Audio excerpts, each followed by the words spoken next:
শ্রম দফতরে আর্থিক তছরূপ। শ্রম দফতরে সামাজিক সুরক্ষার টাকা তছরূপ।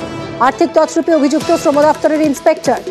21টি বেনামি অ্যাকাউন্টের মাধ্যমে টাকা তছরূপ করা হয়েছে।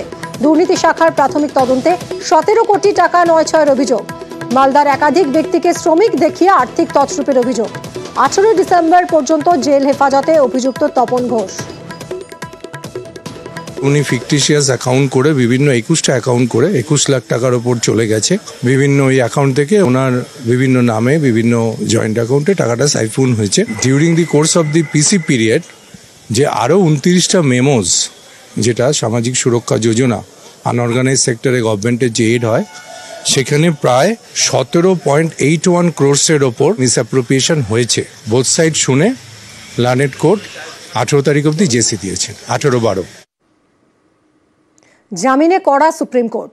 জামিনের শুনানিতে পার্থ চট্টোপাধ্যায় সম্পর্কে কড়া পর্যবেক্ষণ। দুর্নীতিগ্রস্তরাও জামিন পেতে পারে কিনা প্রশ্ন কোর্টের।